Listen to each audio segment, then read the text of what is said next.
Hello दोस्तों, आपका अपना चैनल अभी एक्सप्लेन में बहुत बहुत स्वागत है। और आज की इस वीडियो में मैं आपके लिए द 100 सीज़न 6 का सेकंड एपिसोड हिंदी में एक्सप्लेन करने वाला हूं। तो एक्सप्लेन करने से पहले एक छोटी सी रिक्वेस्ट है कि वीडियो को लाइक, शेयर और चैनल को सब्सक्राइब कर देना। यार मैं क्या देख रहा हूँ, मेरे चैनल पे जितने भी व्यूज़ आते हैं उसके 5% लोग भी मेरे चैनल को सब्सक्राइब नहीं करते हैं। तो प्लीज़ आप मेरे चैनल को सब्सक्राइब कर दीजिए। यार जब आप मेरे चैनल को सब्सक्राइब नहीं करते हो तो यार सच में दिल से बुरा लगता है। यार कर दो ना सब्सक्राइब, मेरे को थोड़ी मोटिवेशन मिलेगी। तो चलो शुरू करते हैं।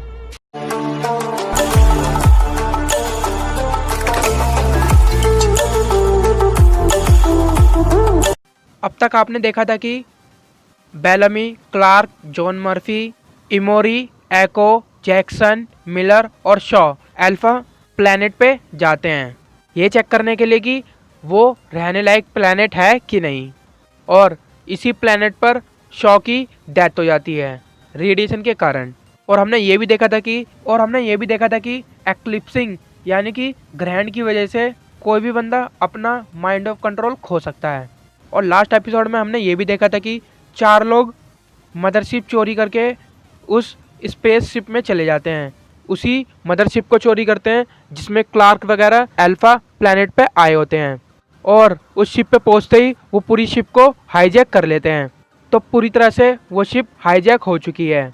रेवन को छोड़ के उस पूरी शिप पे सब लोगों को हॉल रूम में बंद कर देते हैं। बचती है रेवन डियोजा को उस स्लीपिंग जायंट मशीन में से जगा देती है। रेवन डियोजा को सब बताती है कि हम हाईजैक हो चुके हैं और ये सब कुछ हो चुका है, उनके पास गन्स हैं। और उन 4 लोगों में से 2 लोगों को मार देती है। ये सब कुछ हमने देखा था ऑलरेडी। अब बात कर लेते हैं नेक्स्ट क्या होता है। डियोजा ने 2 लोगों को मार दिया था, उसमें से एक आदमी होता है और एक बच्ची होती है। तो डियोजा अपना माइंड चलाती है और रेवन से बोलती है कि चलो इस काम को जल्दी से करते हैं। रेवन बोलती है हाँ, बट कुछ ऊट पटांग मत करना जिससे किसी की जान जाए। डियोजा रेडियो उठाती है और उसमें बोलती है हेलो हाईजैकर्स, हमने तुम्हारे 2 आदमियों को पकड़ रखा है।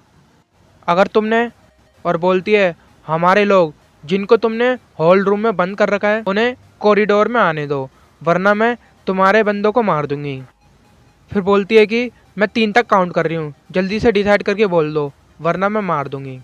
डियोजा 3 तक काउंट करती है और एक गोली उस बंदे में मार देती है। वैसे ये दोनों ऑलरेडी मर चुके हैं पर हाईजैकर्स को पता नहीं होता। यहीं पे डियोजा खेल जाती है। तो फिर डियोजा नाटक करती है और उस बंदे को गोली मार देती है। इतने में हाईजैकर्स का रिप्लाई आता है।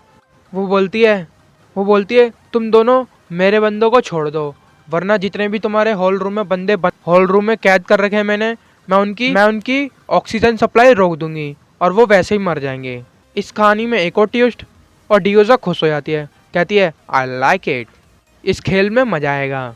हाईजैकर्स बोलती है कि जल्दी से इधर आ जाओ ब्रिज के पास। ब्रिज मतलब जहाँ पे मेन कंट्रोल होता है ना शिप का, उधर। हाईजैकर्स बोलती है कि अपने साथ मेरे बंदों को भी लाना। तो डियोजा जो उन लोगों का सूट होता है वो रेवन को पहना देती है और बोलती है कि रेवन जल्दी से सूट पहनो, तुम नाटक करना कि तुम उनके बंदे हो, मतलब कि तुम उनकी टीम से हो। और फिर वो दोनों वहाँ पे पहुँच जाते हैं। तो हाईजैकर्स बोलती है कि तुमने मेरे हस्बैंड को मार दिया, जल्दी से इसका हेलमेट उतारो। अगर तुमने हेलमेट नहीं उतारा तो मैं यहाँ से ऑक्सीजन सप्लाई का बटन दबा दूंगी और वहाँ से ऑक्सीजन नहीं पहुँचेगी और वो सब लोग मर जाएंगे। वो बोलती है जल्दी करो। और दूसरी साइड वो सारे लोग जॉर्डन, ऑक्टेविया, एबी, नाइला और वो इंजीनियर जिसके बारे में मैंने आपको लास्ट वीडियो में बताया था, वो सब के सब हॉल रूम में बंद रहते हैं। ऑक्टेविया पागल हो जाती है और बोलती है हम यहाँ कब तक अटके रहेंगे। और वो जाती है, जो गेट होता है उस पर लात मारती रहती है। ऑक्टेविया के पास नाइला आती है और बोलती है तुम क्या कर रही हो, सोचती क्या हो, ऐसे दरवाजा खुल जाएगा। इतने में जॉर्डन बोलता है इसका कोई फ़ायदा नहीं, मेरे डैड ने मेरे को एक कहानी सुनाई थी जिसमें कैसे। इतने में ऑक्टेविया बोलती है तुम्हारे डैडी गद्दार थे, तुम सब गद्दार हो। जॉर्डन बोलता है तुम क्या कह रही हो, मेरे फादर ने सबको बचाया ऑक्टेविया बोलती है तुम्हारे फादर ने नहीं, मैंने सबको बचाया। मैंने तुमको वॉन क्रू में इंक्लूड करा, मैंने तुमको वॉन क्रू में फाइटर्स बनाया, मैंने तुमको बिलीव करवाया कि तुम क्या कर सकते हो, और अब तुम सबके सब गद्दार हो, सबके सब। अब उस इंजीनियर को बहुत गुस्सा आता है और उसके बाद वो इंजीनियर आता है और आते ही ऑक्टेविया के मुंह पे घूसा मार देता है। दोनों में लड़ाई होने लग जाती है। शुरू में ऑक्टेविया जीत रही होती है, फिर बाद में टक्कर की लड़ाई होती है और आखिर में वो इंजीनियर ऑक्टेविया में बहुत मारता है। ऑक्टेविया गिर जाती है और वो लात ही लात उसके पेट में मार रहा होता है, क्योंकि वो इंजीनियर बहुत गुस्से में होता है। नायला एबी से बोलती है एबी ये सब कुछ रुकवाओ। एबी वहीं बैठकर सब कुछ देख रही होती है और वो लड़ाई रुकवाती नहीं है। फिर एबी बोलती है कि रुक जाओ, इसे मत मारो, इसे छोड़ दो, अब देखते हैं ये कैसे जिएगी, ये क्या बनेगी, इसने जो इतना सब कुछ किया है क्या ये इसके संग जी पाएगी। इसके बाद अल्फा प्लैनेट का सीन दिखाने लग जाते हैं। अब क्लार्क भी अपना माइंड ऑफ कंट्रोल खो बैठती है। क्लार्क के पास जो रेडियो होता है उसको उसमें से सुनाई देती है। एक्चुअली में वो आवाज़ उसमें से आवाज़ आती है उसकी मॉम की, एबी की। वो बोलती है हेलो हेलो क्लार्क तुम ठीक हो। क्लार्क बोलती है नहीं मॉम, यहाँ पे कुछ भी ठीक नहीं है, यहाँ एक्लिप्सिंग की वजह से यहाँ की एयर में टॉक्सिन है और टॉक्सिन हमारे नर्वस सिस्टम को इफेक्ट कर रहा है। उसकी मॉम बोलती है क्या तुम श्योर हो। क्लार्क बोलती है मॉम तुम समझ नहीं रही हो, कोई भी सेफ नहीं है, सब अपना माइंड ऑफ कंट्रोल खो बैठते हैं। तो एबी बोलती है क्लार्क तुम समझी नहीं, इमेजिन करो, मैं कह रही हूँ कि तुम ही टॉक्सिन हो, जो भी तुम्हारे आसपास रहता है वो मर जाता है, तुमको प्रोटेक्ट करने के चक्कर में वो मर जाते हैं। फॉर एग्जाम्पल तुम्हारे फादर तुमको बचाने के लिए मर गए थे क्योंकि उनको ज़रूरत थी एक छोटी सी बच्ची की। लेक्सा भी सेम रीज़न से मरी और पता नहीं तुम्हारे चक्कर से कितने लोग मर गए। अब नेक्स्ट बारी है मैडी की, मैडी भी तुमको बचाने के चक्कर में खुद मर जाएगी, तो अब अच्छी इंसान बनो और खुद को मार लो। तो एबी बोलती है कि क्लार्क तुमको चाकू दिख रहा है। क्लार्क बोलती है हाँ। तो क्लार्क अपने हाथ में चाकू ले लेती है और एबी बोलती है कि अपने गले पे रखो और जोर से काट लो। कम ऑन क्लार्क जल्दी करो, इतना टाइम मत लगाओ, काट लो अपने आप को, अपनी जान दे दो, एक अच्छी इंसान बनो, वरना तुम्हारे चक्कर में मैडी मर जाएगी। वो चाकू अपने गले पे मारने वाली होती है, इतने में जॉन मर्फी आ जाता है। मर्फी बोलता है ओहो देखो मैंने किसको ढूंढा। तो वो देखता है क्लार्क क्या करती है, तो वो देखता है कि क्लार्क क्या कर रही है, ये अपने आप को मार रही है। बोलती है कि वेट रुको, तुम ये क्या कर रही हो। तो क्लार्क को आवाज़ सुनाई देती है कि क्लार्क तुम किसका वेट कर रही हो, जल्दी चलो, अच्छी इंसान बनो और अपने आप को मार लो। मर्फी बोलता है कि जॉन मर्फी बोलता है कि चाकू नीचे रखो वरना मैं तुम्हारे पैर में गोली मार दूंगा। क्लार्क क्या कर रही हो, रखो ना चाकू को नीचे। क्लार्क को अभी भी एबी की आवाज़ सुनाई देती है। वो बोलती है कि क्लार्क जल्दी करो, किसका वेट कर रही हो। वो फिर दोबारा अपने आप को मारने वाली होती है। मर्फी बोलता है रुको तुम रेडियो पे किससे बात कर रही हो, रेडियो तो ऑफ है, तुम्हें यकीन नहीं हो रहा तो खुद ही देख लो, रेडियो पे ग्रीन लाइट ब्लिंक कहाँ कर रही है। क्लार्क कहती है हाँ ये बात तो सही कह रहे हो। तो क्लार्क भी होश में आ जाती है। तो बेसिकली पूरे इस सीन में क्लार्क अपना माइंड ऑफ कंट्रोल खो बैठती है और जो रेडियो में उसको एबी की आवाज़ सुनाई देती है वो एक्चुअली में नहीं होती है, वो सिर्फ उसको लगता है। लास्ट वीडियो में देखा था कि आप लोगों ने कैसे जॉन मर्फी भी अपना आउट ऑफ कंट्रोल खो बैठता है, मगर यहाँ पे आके वो ठीक हो जाता है। अब बेलमी भी अपना माइंड ऑफ कंट्रोल खो बैठा है, अब वो सबको ढूंढ रहा है, वो अपना कंट्रोल खो बैठा है और वो सबको मारना चाहता है। बोलता है मर्फी कहाँ छुपे हो, आ जाओ। तो मर्फी क्लार्क से बोलता है हमें एक प्लान बनाना पड़ेगा, इससे पहले बेलमी हमको मारे हमें कुछ करना पड़ेगा। तो जॉन मर्फी प्लान बनाता है और बोलता है क्लार्क से मैं जाऊँगा और उसका ध्यान भटकाऊँगा बेलमी का, इतने में तुम पीछे से आना और गैस ग्राइंडर्स लेकर आना अपने साथ और वहीं पे फोड़ देना, यानी कि गैस निकाल देना, हम सब लोग बेहोश हो जाएंगे। और बेलमी बहुत तेज से बोल रहा होता है कम ऑन मर्फी आ जाओ, तुम कहाँ छुपोगे। मर्फी चले जाता है और बोलता आओ तुम्हें लड़ना है तो लड़ो। मर्फी अपनी गन्स फेंक देता है, बोलता है आओ थोड़ी हाथापाई कर लेते हैं। तो दोनों लड़ने लग जाते हैं। अब क्लार्क दोबारा अपना धीरे धीरे माइंड ऑफ कंट्रोल खो बैठती है। उसे दोबारा रेडियो में से आवाज़ सुनाई देने लग जाती है और दूसरी साइड मर्फी पिट रहा होता है। बेलमी मर्फी को बहुत मारता है, बहुत मारता है, बहुत मारता है, यहाँ तक कि उसे पानी में भी, वो लड़ रहे होते हैं, साइड में ही बगल में एक छोटा सा पूल होता है, उसी में गिरा गिरा के मारता है।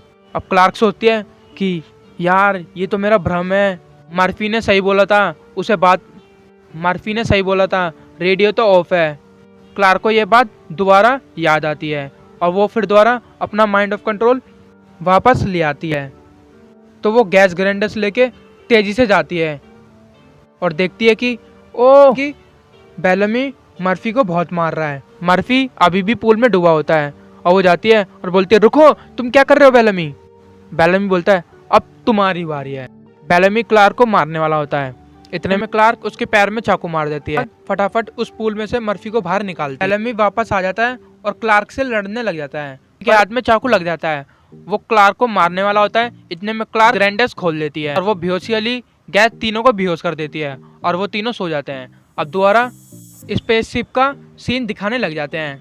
हाईजैकर्स के 2 लोग बचे होते हैं और दोनों के दोनों ब्रिज पे रहते हैं। उनमें से एक डियोजा को घुटने पे गिरा देता है और उसकी गन छीन लेता है। जो उनकी मेन लीडर हाईजैकर्स होती है उसे शक हो जाता है कि ये मेरा हस्बैंड नहीं है, क्योंकि उस सूट में गोली का छेद होता है जिस सूट को रेवन ने पहना होता है। हेलमेट उतारो वरना मैं ऑक्सीजन की सप्लाई बंद कर दूंगी और सब मर जाएंगे।